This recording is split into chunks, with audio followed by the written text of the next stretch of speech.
तो कैसे हैं आप लोग। मैं विनीत कुमार आपका स्वागत करता हूं परीक्षा लाइव चैनल पर। जी हाँ दोस्तों, जैसे कि हमने शुरू कर दिया है अपना जीएस का महाअभियान और जीएस को समझने के लिए हम एक एक बारीकी पर गौर कर रहे हैं। इसी कड़ी को हम आगे बढ़ाते हुए मैं आपके सामने फिर से हाजिर हूं लेकर कुछ और शानदार जानदार क्वेश्चन जो आपके पेपर में चमकते हैं सितारों की तरह। हाँ जी, यही है वो ध्रुव तारे जो देर रात में भी चमकते हैं। तो चलिए शुरू करते हैं हम हमारे आगे के क्वेश्चंस, और वो भी हिस्ट्री के मोस्ट इंपॉर्टेंट क्वेश्चन जैसे कि आप देख सकते हैं। तो चलिए क्लास, हमारी स्क्रीन पर हमारा पहला क्वेश्चन क्या है। Who is the excavator of Harappan site. Harappa स्थल के उत्खनन करता कौन है। क्लास, आप जैसा कि जानते हैं कि हड़प्पा बार बार हमारे पास आ रहा है। हड़प्पा के बार बार आने का कारण यही है कि ये जो टॉपिक है, ये जो विषय है, यह सबसे ज्यादा जरूरी है भारतीय इतिहास के अंदर। भारतीय क्या, ये किसी भी इतिहास के अंदर अगर आप वेस्टर्न हिस्ट्री भी पढ़ेंगे और जब आप उसके अंदर जिसे हम कह सकते हैं सामुदायिक विशेष को या फिर किसी सभ्यता को पढ़ेंगे, सिविलाइजेशन को पढ़ेंगे, उसके लिए हड़प्पा सबसे इंपॉर्टेंट हो जाती है। क्योंकि हड़प्पा सभ्यता जो थी वो काफी और बहुत ज्यादा ही आप कह सकते हैं एडवांस थी। ठीक है, तो इसको खोजने के लिए किस व्यक्ति को इसका श्रेय जाता है जो हड़प्पा की साइड है। दयाराम साहनी, रखलदास बनर्जी, मैके या बीके थापर।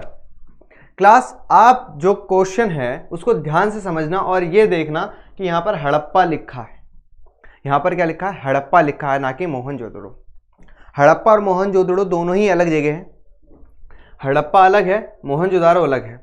हड़प्पा अगर आप देखेंगे तो ऊपर की साइड थोड़ी राइट साइड में पड़ती है, और मोहनजोदड़ो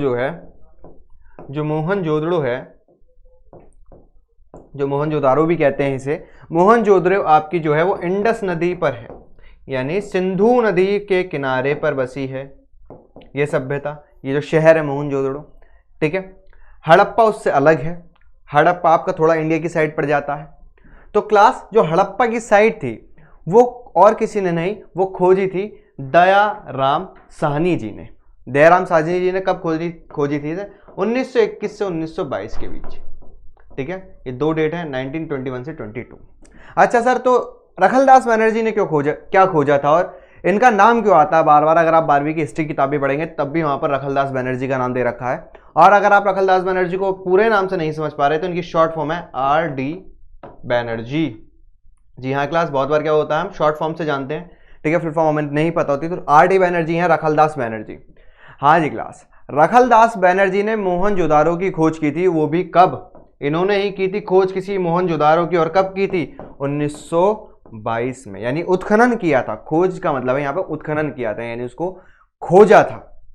क्लास, उम्मीद करता हूँ ये वाला क्वेश्चन समझ में आएगा। दयाराम साहनी जी ने हड़प्पा की साइड खोजी थी और कब खोजी थी, 1921 से लेकर 22 तक उसकी खोज में लगे रहे थे, यानी उसको उत्खनन कर रहे थे, उसको निकाल रहे थे, उसके अवशेषों को देख रहे थे। बेसिकली क्या था यहाँ पर, जब भी किसी सभ्यता को किसी बारे में जानकारी मिलती है तो हम उसको खोजते हैं, उसकी जो अवशेष है उसको निकाल के उसके बारे में समझते हैं।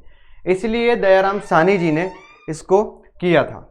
अब थोड़ा और चलते हैं। दयाराम साहनी जी के बाद रखलदास बनर्जी ने मोहनजोदारो की खोज की थी और कब करी थी, 1922 के अंदर। क्लास ठीक है, चलिए यहां तक हो गया। क्लास क्या है, Dholavira situated at the bank of river. Dholavira कहां था क्लास। अब आपने एक चीज समझी और जानी, क्या मैंने आपसे कहा था कि जितनी भी सभ्यताएं होती है वो नदी किनारे बनती है। ठीक है सर, हाँ सर, आपने कहा था कि भाई जो नदी किनारे हैं वहां पर सारी सभ्यता बनती हैं। अभी मैंने बताया आपको मोहनजोदड़ो जो था वो आपका कहां था, सिंधु घाटी के पास, यानी सिंधु नदी के पास। इसलिए इसको सिंधु घाटी सभ्यता भी कहते हैं, इसलिए इसको सिंधु घाटी सभ्यता भी कहा जाता है क्योंकि ये सिंधु नदी के पास था। हाँ जी सर, तो जो शहर था धोलावीरा था वो किस नदी के किनारे था, सिंधु के, रवि के, लूनी के, घग्गर के। देखो क्लास, इस चीज को समझने का सबसे बढ़िया तरीका क्या है, आपको यह पता होना चाहिए धोलावीरा है कहां। पहले धोलावीरा अगर आप देखेंगे इंडिया के मैप में, अगर इंडिया का मैप यहां से बनाना चाहूं तो गुजरात के इस वाले इलाके की साइड पड़ता है धोलावीरा। ठीक है क्लास, क्या था ज्योग्राफी के अंदर, यानी जब से पृथ्वी स्टार्ट हुई, यानी जब से पृथ्वी बनी, बिग बैंग थ्योरी मानते हैं इसका कि भाई बिग बैंग थ्योरी से पृथ्वी बनी। उसके बाद हमने ये माना कि जो पूरी पृथ्वी थी और जो स्थल था वो एक साथ था, पेंजी और पैंथालासा। ठीक है। इसके बाद कॉन्टिनेंटल ड्रिफ्ट थ्योरी आती है, महाद्वीपीय विस्थापन सिद्धांत होता है, ठीक है। उससे ये बढ़ते चले जाते हैं, बढ़ते चले गए। जैसे जैसे समय बीतता गया तो जो भौगोलिक दशा है वो धीरे धीरे बदलती गई। भौगोलिक दशाओं का मतलब है जो जमीनें हैं उनका आकार धीरे धीरे बदलता गया और वो अभी भी बदल रहा है, ठीक है। तो जो सिचुएशन थी वो थोड़ी ऊपर नीचे हो सकती है, मैंने इसलिए बताया।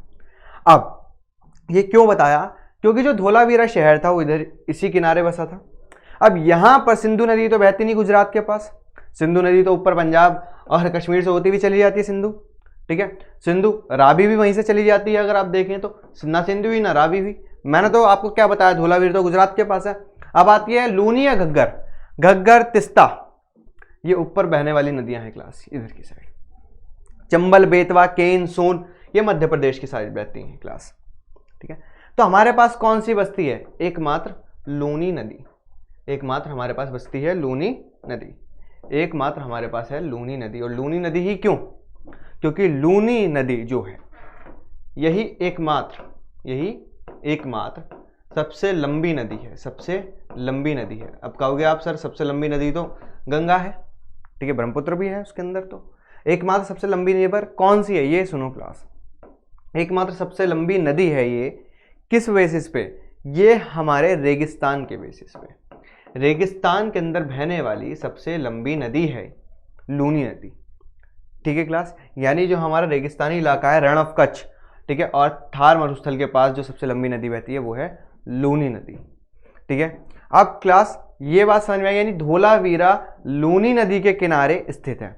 अब इस चीज को और तरीके से समझने के लिए एक मैप पे चलते हैं क्लास, और वो मैप क्या कह रहा है, देखिए ये रहा आपका धोलावीरा, ठीक है, ये रहा रण ऑफ कच्छ, और ये है लूनी नदी, इसके पास जो है लूनी नदी, ठीक है क्लास। अब आप देखेंगे थोड़ा थोड़ा राजस्थान का इलाका भी ले रखा है इसने, ठीक है। और इसके बाद जो चीज़ें थी वो बदली थी। ऐसे ही हमारे पास बहुत सारी और भी जो है शहर हैं, जैसे मोहनजोदड़ो जो है, देखो इंडस नदी है, मोहनजोदारो ये रहा, ये पाकिस्तान की साइड पड़ता है। मैंने आपको हड़प्पा बताया था, हड़प्पा ये रहा रावी नदी के तट पर, हड़प्पा पड़ गया आपका, ठीक है। इसके अलावा मांदा है, राखी गढ़ी है, बनावली राखी गढ़ी, ये हरियाणा साइड की साइड पड़ते हैं हमारे, ठीक है। लोथल, सोमनाथ, सुरकोता, ये कहाँ है, गुजरात की साइड है हमारे पास। यानी जो मेन है वो थे आपके सबसे पहले मोहनजोदड़ो, धोलावीरा, ठीक है, इसके बाद हड़प्पा। ये तीन शहर ऐसे हैं जो सबसे इंपॉर्टेंट बन जाते हैं एग्जाम पॉइंट ऑफ व्यू से, क्योंकि हम ज़्यादा नहीं पढ़ना, आपने ना वहाँ पे जाके कहानियाँ लिखनी है, आपने सीधा ऑप्शन मार्क करना है। तो आपको सिर्फ और सिर्फ समझ के चलना है कि ऑप्शन सही क्या है और गलत है तो गलत क्यों। चलिए क्लास, इसी बात पे चलते हैं हम अपने नेक्स्ट क्वेश्चन की तरफ। Local name of Mohenjodaro, sir ये बार बार क्वेश्चन क्यों आ रहा है, क्योंकि ये बार बार एग्जाम में आया है, क्योंकि बहुत बार क्या होता है ऑप्शन को घुमा दिया जाता है, ऑप्शन को फिरा दिया जाता है, ठीक है। अब देखिए माउंट ऑफ द लिविंग, ठीक है, mount of the tree, mount of the dead, mount of the survivor, जीवित का टीला, पेड़ का टीला, मृत का टीला या उत्तरजीवी का टीला, क्या कहा जाता है इसे। सर जहां तक मोहनजोदड़ो का नाम है, आपने इसके बारे में कुछ हमें जानकारी दी थी, क्या दी थी क्लास, अभी हम पीछे पड़ के आए थे। मोहनजोदड़ो किस नदी पर है, सर सिंधु नदी के पास है। सिंधु नदी के अलावा मोहनजोदड़ो की और क्या खासियत थी, सर इसकी जो नालियां थी वो समकोण पे काटती हैं, हाँ जी सर समकोण पे काटती हैं, गलियां भी इसकी समकोण पे काटती हैं। यहाँ की जो नगर नियोजन व्यवस्था थी, यहाँ की जो नगर नियोजन व्यवस्था थी वो सबसे उत्तम थी। उत्तम क्यों थी क्लास, यहाँ पे पहले नालियां बनाई जाती थी, पहले क्या बनाई जाती थी, पहले यहाँ पर नालियां बनाई जाती थी, उसके बाद मकान का निर्माण होता था। लेकिन अब तो पहले मकान बन जाता है, नालियां बाद में बनती है, रोड उसके बाद बनते हैं, और रोड फिर खुद भी जाते हैं, फिर उसके बाद तो पता नहीं क्या ही हो जाता है वहाँ। तो क्लास समझ में आई बात आपको, यही चीज़ को समझना है आपको। जो नगर नियोजन है इनका बहुत उत्तम शैली का था। इसके अलावा और भी कुछ खासियत थी, बिल्कुल थी यहाँ पर और भी कुछ खासियत थी, और भी बहुत सारी खासियतें थी। और खासियत क्या थी मोहनजोदारो की, कि यहाँ पर बड़े बड़े घर मिले हैं, बड़े बड़े जिसको कह सकते हो आप बिल्डिंग्स मिली, ठीक है, स्थान मिले, जैसे स्नानागार हो गया, ग्रेट बाथ हो गया, स्नानागार था, ठीक है, अन्नागार था, अन्नागार सबसे बड़ा था, यानी जहाँ पे अन्न रखा जाता था वो सबसे बड़ी बिल्डिंग थी क्लास, ठीक है। ये तो थी सारी मोहनजोदड़ो की खासियत। अब मोहनजोदड़ो के बारे में यहाँ पर हमें और भी क्या, मतलब दूसरा नाम पूछा गया ना कि उसका लोकल नेम क्या था, यानी लोकल क्यों जानते थे। क्लास मोहनजोदड़ो के अंदर बहुत सारे मृत अवशेष मिले, यानी बहुत से लोगों की कब्रें मिली। अब आप कह सकते हो वो कब्रें सामूहिक कब्रें भी थी, कुछ सिंगल कब्रें भी थी, यानी एक एक व्यक्ति को भी दफनाया गया था। यानी यानी यानी यहाँ पर कब्र बहुत सारी मिली थी हमें। कब्र मिली थी, कब मिली थी? कब्र तब मिली जब यहाँ पे उत्खनन यानी खुदाई चल रही थी। जब खुदाई चल रही थी और इतनी सारी कब्रें मिली तो ये तो मृत से रिलेटेड हो गया। तो क्लास यहाँ पर जो ऑप्शन बन रहा है आपको खुद समझ में आएगा, जब यहाँ पे इतनी सारी कब्रें मिली, लोग मृत मिले, तो इसको मृत का ही टीला कहा जाता है। हाँ जी सर। क्या सर इसकी जो कब्र मिली यहाँ पर और भी कुछ खासियत थी? हाँ बिल्कुल थी। इन कब्रों के अंदर शीशे भी मिले। शीशे जो थे वो क्या थे आपके? लोहे के, सॉरी लोहे के कह रहा हूँ मैं, वो थे जिसको आप कह सकते हो तांबे के, या फिर जो भी आपके स्टील्स वगैरह जो बनते हैं ना, ठीक है, तांबे के जो थे उसके शीशे बनाए गए थे, उनको शाइन करके उनके अंदर शक्ल देखी जाती थी क्लास। चलिए अब चलते हैं हमारे नेक्स्ट क्वेश्चन की तरफ। नेक्स्ट क्वेश्चन क्या कह रहा है हमारा? Who introduce the famous Persian festival Navroz? Navroz, Navroz से ही क्वेश्चन निकलेगा, और कैसे निकलता है ये भी बता दूं। क्वेश्चन आया था कि ये बताइए जो नवरोज है, जो नवरोज है, ठीक है, नवरोज या नवरोज जो भी आप कहना चाहें, ठीक है, नवरोज या नौरोज किस समुदाय का फेस्टिवल यानी त्योहार है? तो नवरोज जो है वो यहाँ पर लिखा हुआ है पर्शियन यानी फारसी लोगों का त्योहार है, ये फारसी लोगों का ये त्योहार है। यानी क्लास बहुत बार क्या होता है, नवरोज से पर्शियन पूछ जाए, या फिर ये भी पूछ सकता है कि पारसी लोगों का त्योहार कौन सा है सबसे प्रसिद्ध? नवरोज है। अब नवरोज और पारसी को तो समझ लिया, अब इसमें यह समझते हैं कि ये शुरू किसने किया? ये शुरू किसने किया? अलाउद्दीन खिलजी ने किया, इल्तुतमिश ने किया, बलबन ने किया, या फिरोज शाह तुगलक ने किया? क्लास ये जो खासियत है यानी जो नवरोज है, इसकी जो शुरुआत करने का जो श्रेय जाता है वो जाता है बलबन को, बलबन को। ठीक है क्लास, ये सीधा सा एक फैक्ट है, इसके बारे में कोई ज़्यादा जानने की मतलब ज़्यादा कोई डीप थिंकिंग या डीप नॉलेज की ज़रूरत नहीं है। सीधा सा ऑप्शन है कि फारसी लोग नवरोज़ मनाते हैं, ये किसने शुरू किया? ये बलबन ने शुरू किया था। यहाँ पर ये क्वेश्चन हमारा एंड हो जाता है। चलिए क्लास अब चलते हैं थोड़ा और आगे।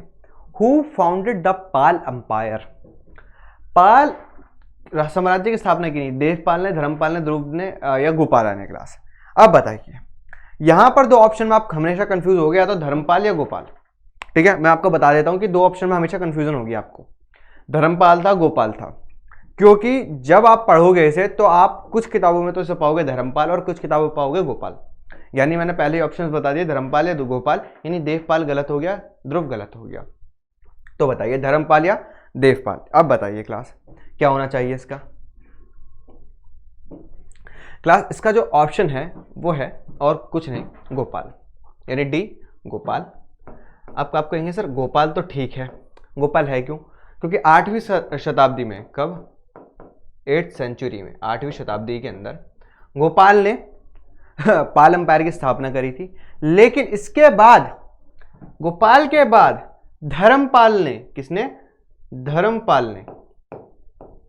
धर्मपाल ने इसको आगे बढ़ाया था, यानी इसको आगे बढ़ाया था क्लास। यानी 770 या 800 के करीबन आप कह सकते हैं, 770 ईस्वी में या 800 ईस्वी के तकरीबन धर्मपाल इसको आगे लेकर गया था। यानी इस साम्राज्य को आगे बढ़ाया था धर्मपाल ने, इसकी स्थापना करी थी गोपाल ने। यानी गोपाला जो थे वो पाल एम्पायर के संस्थापक थे। ठीक है क्लास, इसके अंदर मुझे उम्मीद करता हूं कोई डाउट नहीं होगा। जिस ऑप्शन में डाउट था वो मैंने क्लियर कर दिया। गोपाल ने इसकी स्थापना करी थी क्लास, धर्मपाल थे, ये इस साम्राज्य को आगे लेके गए थे, मतलब ये सक्सीड किया था कि भाई राजा का बेटा राजा, अब मैं इसको आगे बढ़ाऊंगा। उम्मीद करता हूं ये वाला क्वेश्चन क्लियर हुआ होगा, इसको इंपॉर्टेंट कर लेना, क्योंकि ये आता है आपका कंफ्यूजिंग क्वेश्चंस में।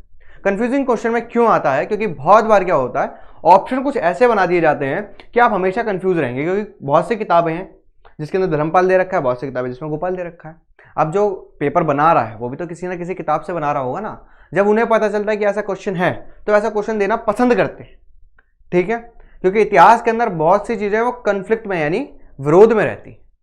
ठीक है क्लास, अब चलते हैं और आगे की तरफ और हमारे नेक्स्ट क्वेश्चन की तरफ चलते हैं। हु रोट फेमस बुक किताब उल हिंद? किताब उल हिंद किसने लिखी? अबुल फजल, अमीर खुसरो, अल बरूनी, फिरदौसी। बताइए किताब उल हिंद, किताब उल हिंद किसने लिखी? अबुल फजल, अमीर खुसरो, अल बरूनी, फिरदौसी। किताब उल हिंद लिखी थी बेटा अल बरूनी ने, अल बरूनी ने किताब उल हिंद लिखी अल बरूनी ने।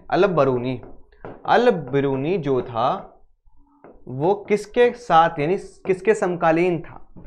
ये था मोहम्मद गौरी की, ठीक है क्लास, सॉरी मोहम्मद गजनी के। ये अपनी जो मोहम्मद गजनी था, मोहम्मद गजनी के साथ का था अल बरूनी। मोहम्मद गजनी इसको अपने साथ ले गए थे, ठीक है, गजनी, और इनसे किताबें लिखवाई थी।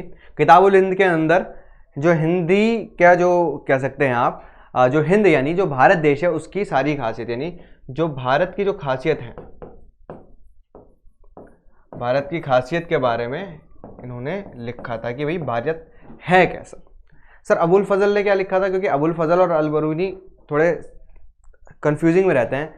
अबुल फजल ने लिखी थी अकबरनामा, अबुल फजल ने लिखी थी अकबरनामा, अकबरनामा यानी अकबरनामा जो थी वो अकबर के जीवन पर आधारित पुस्तक थी, यानी अबुल फजल द्वारा लिखी गई थी अकबरनामा। अल बरूनी ने लिखी थी किताब उल हिंद, जब वो मोहम्मद गजनी के साथ मतलब समकक्ष थे ये दोनों आपस में।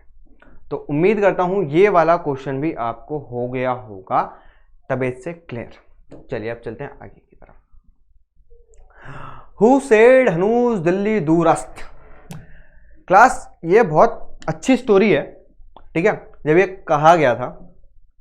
अब किसने कहा था? औलिया ने, फरीद ने, टोडरमल ने, फिरदौसी ने। अब जिससे कहा था ये मतलब मान के देखो, इस व्यक्ति ने कहा और इससे कहा, तो ये एक तरीके का ना चैलेंज था। चैलेंज मतलब कि हाँ हाँ अभी तो बहुत दिल्ली बहुत दूर है, दिल्ली दूर है जनाब। अब सिचुएशन क्या थी वो बता दो, मैं इतने एक्साइटेड इसलिए हो रहा हूँ क्योंकि स्टोरी बड़ी शानदार है वो। ये वैसे कहा था निजामुद्दीन औलिया ने, निजामुद्दीन औलिया ने। और हनूज दिल्ली दूरस्त ये बेटा फारसी में बोला गया है शब्द, क्या है ये? फारसी का है, पर्शियन में बोला गया हनूज दिल्ली दूरस्त। क्या हुआ, देवगिरी की चढ़ाई करके आए थे राजा जी, ठीक है। अब जैसे ही वो, ठीक है, तुगलक थे, ठीक है, जैसे ही वो आए तो जो औलिया थे, निज़ामुद्दीन औलिया, वो बहुत बड़े पीर थे उस वक्त और वो व्रत भी रखते थे। तो उन्होंने कहा कि जैसे देवगिरी की चढ़ाई करके आए कि जब से मैं दिल्ली पहुंचूं उससे पहले आप दिल्ली खाली कर दो, जैसे ही मैं दिल्ली पहुंचूं उससे पहले आप दिल्ली खाली कर दो। तो निज़ामुद्दीन औलिया से कहते हैं हनूज दिल्ली दूरस्त, यानी दिल्ली अभी बहुत दूर है, दिल्ली अभी दूर है जनाब, आइए तो सही। अब जैसे ही वो पहुंचता है, ठीक है, जैसे ही वो पहुंचता है, जैसे दिल्ली के गेट पे पहुंचता है, अब भाई वो नाचने लगते हैं कि हाँ हम तो जीत के आए हैं, जीत के आए हैं। और इतने में क्या होता है, जो टेंट का जो बम्बू होता है, कहते हैं स्टोरी है इतिहास के अंदर, जो कहानियाँ हैं वो कुछ ऐसी रहती हैं, किसी की कुछ होगी किसी की कुछ होगी, तो वो उनके ऊपर गिर जाता है और राजा जी वहीं निपट लेते हैं, तुगलक वहीं निपट लेता है। अब जैसे ही ये जो चीज़ हो गई, जैसे ये चीज़ हो गई, बस इनकी जो भविष्यवाणी थी कि दिल्ली तो अभी बहुत दूर है, वो साबित हो जाती है सही। और इसलिए ये जो वर्ड है, ये जो फ्रेज है कि दिल्ली अभी दूर है, ये इसलिए कहा जाता है क्योंकि ये बहुत बड़ी लाइन हो गई थी उस वक्त, क्योंकि निज़ामुद्दीन औलिया जी की ये कहावत सच हो गई। इसलिए कहते हैं कि अभी चीज़ें बहुत दूर हैं, अभी सब्र करो, अभी सब्र करो, यानी जब तक वो चीज़ पा ना लो तब तक उसके बारे में कोई भी एग्जम्पशन नहीं लगानी चाहिए। ठीक है क्लास, चलिए फिर चलते हैं अब आगे की तरफ। ठीक है क्लास, ये पता चल गया यानी निज़ामुद्दीन औलिया ने तुगलक से कहा था और तुगलक मर चुका था।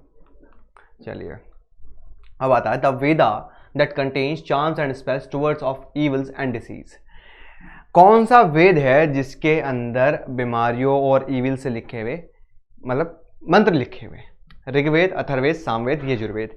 अब देखो क्लास, एक आता है हमारे पास वैदिक काल, कहते हैं इसे वैदिक काल। वैदिक काल की एक खासियत है, दो भागों में विभाजित है, ठीक है। उत्तर वैदिक काल है, ठीक है, और प्री वैदिक पीरियड है, यानी उत्तर वैदिक काल है और उससे पहले वाला वैदिक काल है हमारे पास।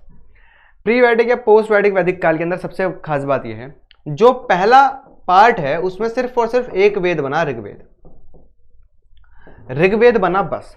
बाकी तीनों वेद जो है हमारे, अथर्ववेद, सामवेद और यजुर्वेद, अथर्ववेद, सामवेद और यजुर्वेद जो है वो उसके बाद बने।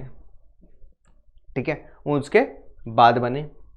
अब सर इसमें ऐसी क्या खास बात है? क्योंकि ऋग्वैदिक काल जो था, जो ऋग्वैदिक काल था, यानी जो हमारे पास ऋग्वैदिक काल था, यहां पर सारी चीजें कर्म प्रधान थी। कैसी थी? कर्म प्रधान थी। जैसे आप कर्म करोगे वैसे आपको चीजें मिलेंगी, और उसके बाद जो चीजें आई वो हो गई आपकी धर्म प्रधान, यानी या फिर आप इसे कह सकते हो जन्म प्रधान।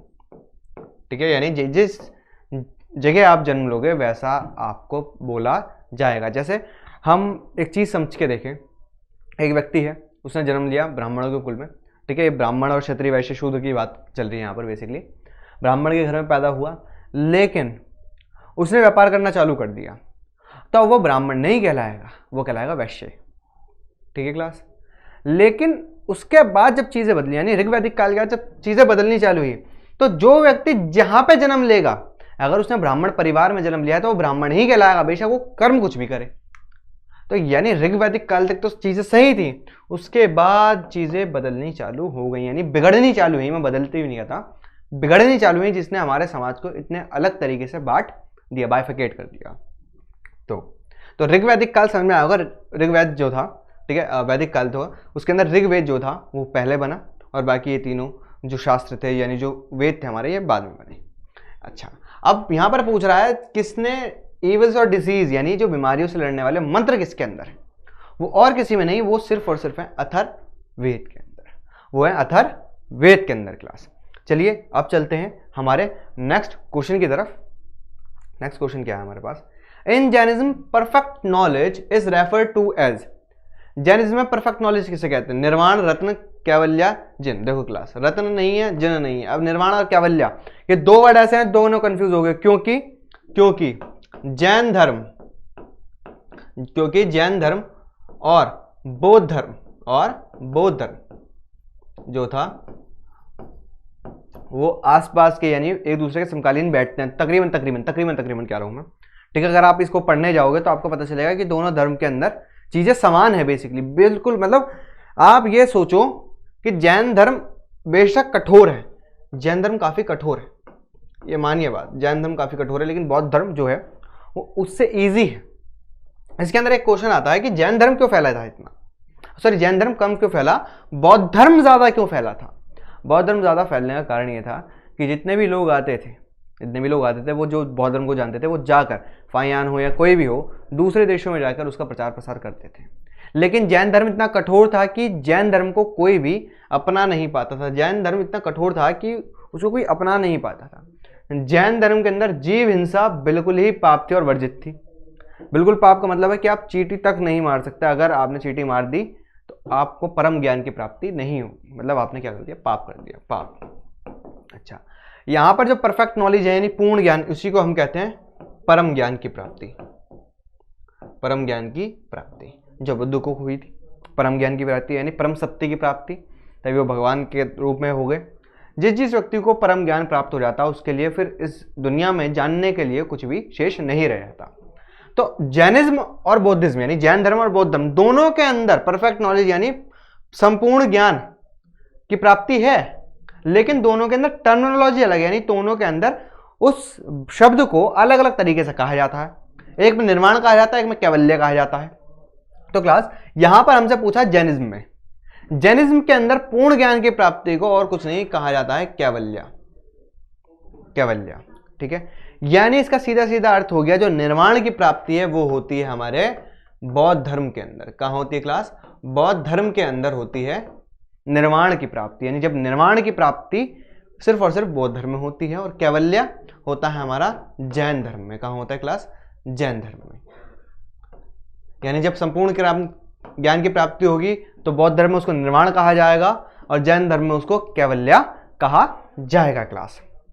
चलिए यहां तक उम्मीद करता हूं कि यहां तक जितनी भी चीजें अभी तक हुई हैं हमारे पास वो सारी क्लियर हो रही होंगी, क्योंकि बेटा यही वो जो क्वेश्चंस है जो बार बार रिपीट होके आ रहे हैं, ठीक है, इसलिए हम इनको ज़्यादा से ज़्यादा करने की कोशिश कर रहे हैं क्लास, क्योंकि बेटा मैंने आपको हर बार बताता हूँ जीएस बहुत बड़ा है बेटा, बहुत बड़ा है, इतना बड़ा है कि समुद्र की गहराई खत्म हो जाए लेकिन जीएस खत्म ना हो। जीएस का कोई एंड नहीं, कहीं से भी कुछ भी आ सकता है, लेकिन वो ऐसा नहीं करते कि भाई कहीं से भी कुछ भी पूछ लें, क्योंकि उनको खुद को भी एक लिमिटेड दायरे में रहना पड़ता है ना। तो क्या करते हैं, एक ही क्वेश्चन को अलग अलग तरीके से बार बार या ऑप्शन से क्वेश्चन बना देते हैं, क्वेश्चन से ऑप्शंस बना देते हैं, ऐसे ही कर करके वो चीज़ें चलती रहती हैं क्लास। चलिए क्लास अब चलते हैं आगे। Who has written famous book Padmavati? Book से तो क्वेश्चन आते हैं जैसे आप जानते हो। तो पद्मावती किसने लिखी? नक्शबी ने, मलिक मोहम्मद जायसी ने, अल बरूनी ने, हसन निजामी ने।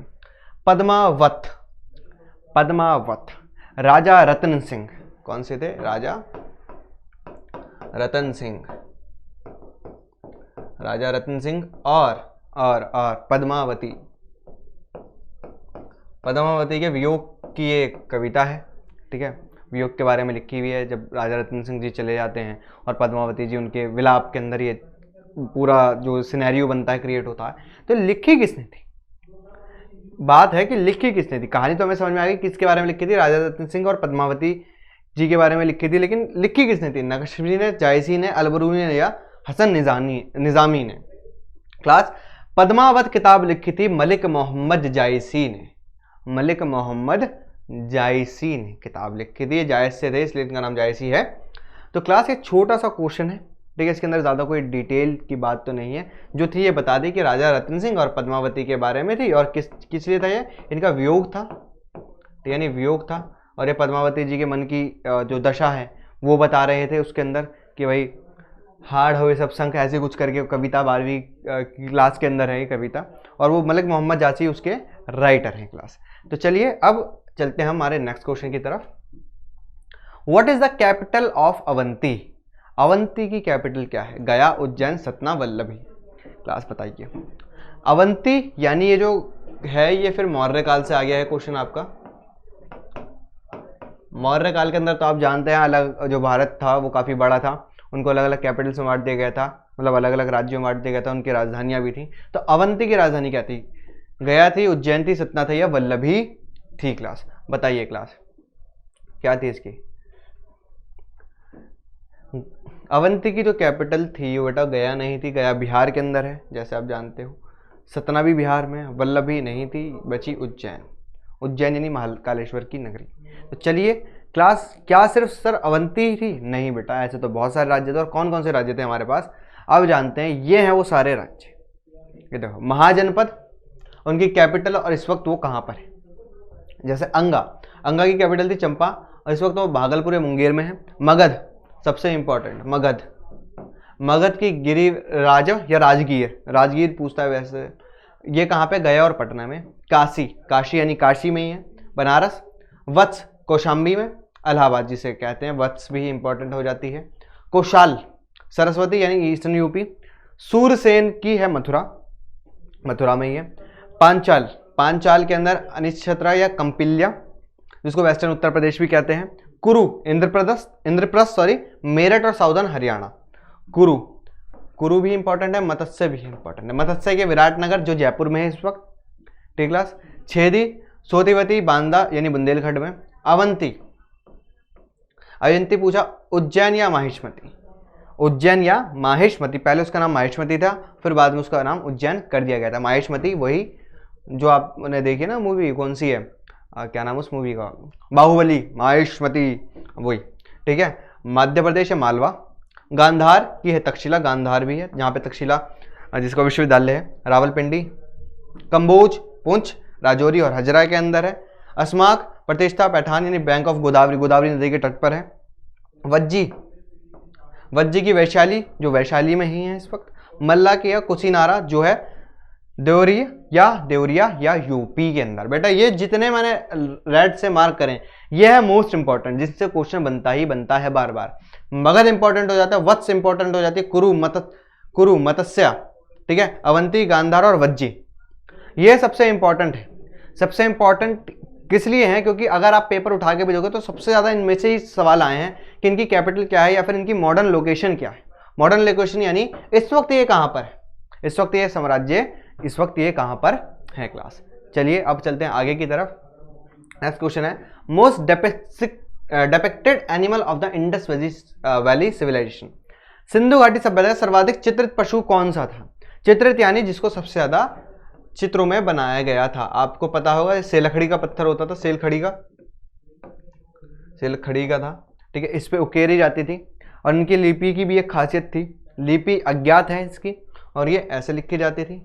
अब ये साइंस की थी, यानी साइन यानी चिन्ह बनाए जाते थे, इसके अंदर चिन्ह थे। अब चिन्ह के अंदर सबसे ज्यादा क्या था? हाथी था, शेर था, बैल था या कुत्ता था? बताइए क्लास। जो सबसे ज्यादा इंडस वैली सिविलाइजेशन के अंदर जिसको डिपिक्ट किया गया, जिसको सबसे ज्यादा सजाया गया, वो और कुछ नहीं, वो था बुल यानी बैल। बैल सबसे ज्यादा उन्होंने चित्रित किया, उसको सबसे ज्यादा लगाया, देखा भाला था। चलिए अब चलते हैं आगे की तरफ। हु स्टार्टेड द शक एरा एंड व्हेन? शक संबंध किसने और कब शुरू किया? कपिदेश ने, रुद्रदमन ने, विक्रमादित्य ने या कनिष्क ने? कनिष्क कुषाण से कुछ याद आ रहा होगा आपको? हाँ जी क्लास, ये और किसी ने नहीं क्लास, कनिष्क ने शुरू किया था। किसने? शक एरा। शक जो शक संबंध है, शक संबंध जो है वो हिंदू कैलेंडर में आता है, ठीक है, हिंदू कैलेंडर है क्लास। ऐसे ही अलग अलग कैलेंडर है। मायन सभ्यता का भी कैलेंडर अलग होता है, ठीक है। इसके अलावा अगर हम इस्लाम की बात करें, इस्लाम में हिजरी सन जिसे कहते हैं, हिजरी सन, ठीक है, उसकी शुरुआत है। इस्लाम में हिजरी सन को माना जाता है, ठीक है। मायन सभ्यता कैलेंडर जो था वो एक लिमिटेड स्कोप में था और उसके अंदर दिशाओं के बारे में, या फिर आप कह सकते हो उसके अंदर प्रेडिक्शंस बहुत सारी थी कि पृथ्वी कब खत्म हो जाएगी। मायन सभ्यता भी थे, ठीक है। लेकिन जो शक संबंध था, जो हिंदू धर्म का कैलेंडर था, वो कनिष्क ने 18वीं एडी में यानी एनो डोमिनी यानी आप कह सकते हैं ईसा पूर्व में, सॉरी ईस्वी में चलाया था क्लास। चलिए, और इसी बात पे क्लास हमारे अब तक के सबसे इंपॉर्टेंट क्वेश्चन हो चुके हैं खत्म। मतलब इस सेशन के सबसे इंपॉर्टेंट क्वेश्चन हो चुके हैं खत्म। और जो भी बच्चा हमसे जुड़ना चाहता है और पीडीएफ पाना चाहता है, वो कुछ ना करे, बस इस नंबर पे व्हाट्सअप कर दें, अपना नाम और अपना स्टेट लिख के, उसको सारी पीडीएफ मिल जाएंगी हर एक सब्जेक्ट की, ठीक है क्लास। और इसी तरीके से अगर आप सिलेक्शन पाना चाहते हैं, क्योंकि आप जानते हैं कि एक नंबर कितना ज़रूरी हो जाता है सिलेक्शन पाने के लिए, और अगर आप सिलेक्शन पाना चाहते हैं तो जुड़े रहें हमारे साथ, चाहे वो व्हाट्सअप हो, चाहे वो हमारा यूट्यूब चैनल हो, ठीक है क्लास। और ऐसे ही आप सेशन को उधेड़ते रहे और सिलेक्शन के और नज़दीक जाते रहे। मैं आपसे मिलता हूं अब अगले सेशन में और कुछ धमाकेदार और नए क्वेश्चंस के साथ। तो क्लास मिलते हैं आपसे जल्दी।